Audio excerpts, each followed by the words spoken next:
So hi guys, back to my channel. So we are left with some topics from unit 2. So these are some extra questions of AP and GP. You can pause the video and write down these questions. I have written answers as well. If you have any doubts regarding that, you can post in the comment section. अगर कोई भी question ना हो इसमें से आप comment section में post करें. मैंने नंबर डाला है. एपी का कौन सा नंबर एंड जीपी का कौन सा नंबर नहीं हुआ.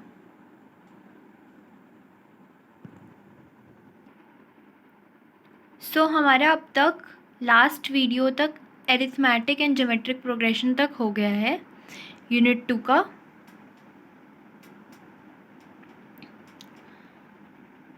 Next step is relationship between AM and GM, arithmetic mean and geometric mean. तो arithmetic mean and geometric mean समझते हैं पहले है क्या. एंड कुछ बच्चे जो हैं वो नोट्स की डिमांड कर रहे थे. So just wait for one day, I will give notes to them. एंड ये वाले वीडियो के क्वेश्चंस पूरे रिटर्न खुद से कर लेना. जितना खुद से करोगे उतना बेटर है. So let's start with arithmetic mean. Arithmetic mean है क्या पहले ये समझते हैं. जस्ट इन सिंपल वर्ड्स, अगर मेरे पास 3 नंबर्स हैं ए, सी एंड बी, ठीक है, मुझे निकालना है arithmetic mean between A and B. मैंने अरिथमेटिक मीन क्या है. मीन किसी भी चीज़ का मीन क्या होता है. एवरेज. एवरेज किसी भी चीज़ के बीच में आती है. सो मैंने एक बीच में नंबर लिया सी. मैंने निकालना था ए और बी का मीन. ए और बी का मीन कैसे निकलेगा. सी क्या है, A plus B by to. ये याद रखना है कि मीन का फॉर्मूला क्या है, A plus B by two. Average कैसे निकलेगी, A plus B by two. अब arithmetic mean of 2 numbers 4 and 16 is 10. कैसे, 4 plus 16 20 divided by 2 will always give 10. Fine. So arithmetic mean 2 numbers के बीच में हमें निकालना आ गया. हमें पता चल गया कि अरिथमेटिक मीन है क्या और निकालते कैसे. अब अरिथमेटिक मीन हम कैसे निकालेंगे जब हमें बहुत सारे नंबर्स का निकालना है. बहुत सारे नंबर्स का निकालने के लिए हम अरिथमेटिक मीन क्या, मैंने बोला कि insert 6 numbers between 3 and 24 such that the resulting sequence AP में हो. रिजल्टिंग सीक्वेंस एपी में आए तो हमें अरिथमेटिक मीन के फॉर्मूला से चलना पड़ेगा. हम वैसे ही सीक्वेंस निकाल सकते हैं. अगर कोई अरिथमेटिक मीन निकाल रहे हैं, अगर हम 6 डिजिट्स निकाल रहे हैं with the help of arithmetic mean, तो वो हमेशा सीक्वेंस एपी में ही आएगी. तो मैंने 6 नंबर्स कोई भी लिए A1 से लेकर A6 तक बिटवीन 3 एंड 24. फर्स्ट नंबर मैंने लिया A1, ए प्लस डी. ए प्लस डी है क्या. मैंने डी कहाँ से निकाला. मैं डी कैसे निकालूंगी. मैं निकालूंगी कि नंबर ऑफ मैंने 6 नंबर्स इंसर्ट करे. एपी बनेगी first of all 7 8. Total 8 numbers हो गए. 8 नंबर्स होने के बाद मैंने यहाँ पर पुट किया first term and the last term. First term and last term and number of terms मुझे पता चल गई. यहाँ से डी आ गया. डी आ गया मेरे पास 3. जब डी आया मेरे पास 3 तो A1 क्या आया, ए प्लस डी. 3 प्लस 3 6, A2 ऐसे आ गया ए प्लस 2D. यहाँ से AP की सीक्वेंस निकल गई मेरे पास सारी की सारी. AP की सीक्वेंस आने के बाद ये सारे के सारे अरिथमेटिक मीन ही में ही आए हैं.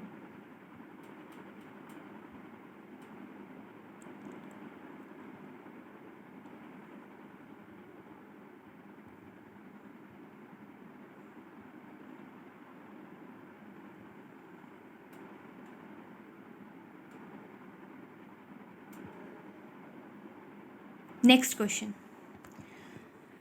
नेक्स्ट टॉपिक जो है ज्योमेट्रिक मीन है. ज्योमेट्रिक मीन है क्या सबसे पहले ये समझते हैं. ज्योमेट्रिक मीन है under root of A B. मैंने ज्योमेट्रिक मीन निकाला है. मीन तो हमेशा बीच में ही आएगा, तो मैंने लिया कोई भी सी नंबर. ज्योमेट्रिक मीन क्या होता है, under root of A B. Under root of A B. अब हमने कोई भी अगर ABCD ऐसे कोई सीक्वेंस लिए या फिर ACB लेते हैं सीक्वेंस. ACB का nth टर्म कैसे लिखेंगे. अगर मेरे पास nth टर्म B है, B को कैसे लिखूँगी, ARn+1. ठीक है. R की फॉर्मूला मैंने निकाला वहाँ से, B/AR वहाँ से निकाला. सेम इस फॉर्मूला इसमें हम यही अप्लाई करेंगे. यहाँ से हमने इस क्वेश्चन में insert 3 numbers between 1 and 26 so that the resulting sequence is a GP. Resulting sequence जब जीपी आएगी तो हम वहाँ से किसकी हेल्प लेंगे? ज्योमेट्रिक मीन की, ठीक है।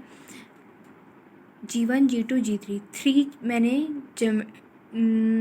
नंबर लिए, ज्योमेट्रिक नंबर्स कह दो इसको। तो R मैंने इस फॉर्मूला से निकाला, ये यहाँ से डिराइव हुआ। R मेरा आ गया 4।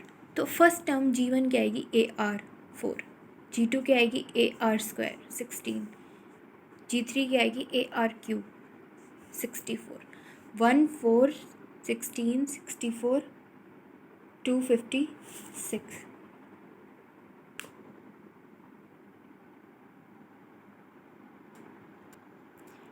You can pause the video। सबसे पहले मैं कोई भी क्वेश्चन देती हूँ, मेरा सॉल्यूशन देखने से पहले खुद ट्राई किया करो। जितना खुद ट्राई करोगे बहुत सही रहेगा, बहुत अच्छा रहेगा। This is my trick, how I learn mathematics. Relationship between AM and GM कैसे? AM मैंने बताया था A+B/2, इसमें कुछ मुश्किल नहीं है, सो दैट्स वाई मैं अभी साथ साथ राइट नहीं कर रही हूँ दूसरे पेपर में। In case you find any difficulty, write down in the comment section, I will post another video as well. And most probably अब मेरी वीडियोस जो हैं मैं बोर्ड पे कराया करूँगी within some span of time, so just cope up with me. In case अगर कुछ भी ना समझ आए, you can freely post in the comment section. So first of all AM क्या है? AM क्या है? A+B/2 and G geometric mean क्या? √AB, मैंने आपको बताया था। Let's try to find out A-G क्या होता है। A-G A+B/2 -√AB। फाइन। तो मैंने उसके बाद यहाँ पर LCM लिया। LCM के बाद मेरे पास ये क्या बन गया? A √A माइनस करके उसका स्क्वायर बन गया। इतना तो समझ आता है। ये चीज़ अब मत देखो। अब ये बताओ, स्क्वायर बाय 2 हमेशा हमेशा पॉजिटिव होगा? It will always be positive. So मैंने ये लिखा। फिर मैंने क्या किया? फिर मैंने इस चीज़ को A-G में लिखा। A-G will always be positive, A will always be greater then G। ये यहाँ से आया मेरे पास। कंफ्यूज नहीं होना, कंसेप्चुअली चलो। यहाँ पर हमने कुछ नहीं किया, हमने जस्ट सोचा कि मैं A-B फाइंड आउट करके देखती हूँ, तो वहाँ से मेरे पास C। ठीक है, so this will always be greater than 0। कभी भी किसी चीज़ का स्क्वायर नेगेटिव नहीं हो सकता, और अपॉन तो 2 है। So next question. अब उसने बोला कि AM ये है, GM ये है, फाइंड द नंबर्स। AM निकालो, GM ये 2 इक्वेशन है मेरे पास। AB गिवन है 64, A+B 2। अब 2 इक्वेशंस हैं, 2 ही वेरिएबल्स हैं, आराम से निकल सकती है सॉल्व करके। इसका सॉल्व करके आंसर मुझे नीचे कमेंट सेक्शन में पोस्ट करना। आई विल टेल यू कि आंसर सही है या गलत है। मैं इसीलिए नहीं करा रही यहाँ पर, मैं करा सकती हूँ, बट द थिंग इज आप खुद से ट्राई करोगे बेस्ट है। आपका एक क्वेश्चन पे होल्ड बनने के बाद आपका n नंबर ऑफ क्वेश्चन पे होल्ड बन सकता है। इसके बाद आप एलिमेंट सॉल्व करते हैं कई बच्चे। RD Sharma, you can solve RD Sharma as well. ठीक है, RD पे बाद में जाएंगे, पहले हम NCERT पे ही फोकस करेंगे हमेशा।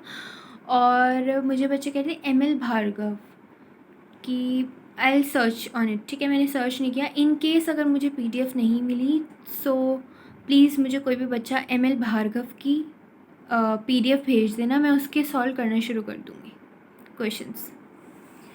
सो नेक्स्ट क्वेश्चन ये आपका एक्स्ट्रा में रहेगा, इसको आप सॉल्व करना।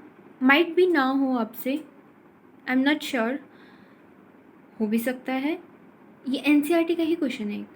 दिस माइट सीम डिफ़िकल्ट, और आ सकता है ये आपके पेपर में, एंड ये वाला DU पार्ट में, और बहुत सारे अच्छे अच्छे कॉलेजेस के एंट्रेंस एग्ज़ाम्स में आ सकता है। So just try this question, और अगर ना हो तो कमेंट सेक्शन में पोस्ट करना इसका। मैं इसका पूरा सॉल्यूशन एक नेक्स्ट वीडियो में कराऊंगी।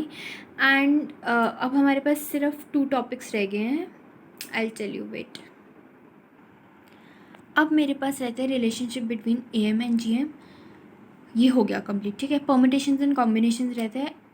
दिस ईयर CBSE ने circular permutations with restriction and circular permutations delete कर दिया है, but I will suggest you कि ये कॉम्पिटिटिव में आ सकता है। परमुटेशंस और प्रोबेबिलिटी कभी भी नहीं छोड़ना किसी भी कंपटीशन के लिए। These are very much important chapters. मैं तो ट्राई करूँगी कि इनके और एक्स्ट्रा क्वेश्चंस दूँ। And combinations with standard results ये रह गए सिर्फ। हाँ, परमुटेशंस एंड कॉम्बिनेशंस, वही ये परमुटेशंस एंड कॉम्बिनेशंस बहुत इंपॉर्टेंट टॉपिक है, ये रह गया है। इसके बाद अब मुझे बताओ कि रिवीजन वाली वीडियोस चाहिए या फिर मैं आगे टॉपिक कंटिन्यू करूँ, या फिर टेस्ट क्वेश्चंस चाहिए जो मैं वीडियोस में प्रोवाइड कर दूँ आपको एज अ वर्कशीट कि ये टेस्ट क्वेश्चंस हैं एंड मैं उनके आंसर्स कमेंट सेक्शन में मांगूँ। जो जहाँ भी कोई गलत होगा आई टेल कि ऐसे करना है। मैं कभी भी स्पून फीडिंग में ट्रस्ट नहीं करती हूँ, मुझे सिर्फ और सिर्फ आपसे इनपुट चाहिए। सो सिर्फ क्वेश्चंस लो और मुझसे काम लो कि अच्छा ये गलत है ये सही है, ठीक है। जैसे भी चाहिए आप मुझे कमेंट सेक्शन में बता दो। एंड सिर्फ 3 to 4 टॉपिक्स रह गए हैं, वो मैं 1 टॉपिक ही मानती हूँ। परमुटेशन एंड कॉम्बिनेशन 1 टॉपिक ही है, उसके बाद यूनिट 2 फिनिश है आपका। So thanks for watching this video. Notes with in 1 day meal जाएंगे मुझे, आज या कल में। मुझे जल्दी से बता दो कि कैसे चाहिए आगे की वीडियोस। परमुटेशन एंड कॉम्बिनेशंस की वीडियोस डल जाएंगी कल तक। So thanks for watching this channel. Subscribe and like all my videos and share with your friends and tell them to subscribe this channel. Thank you.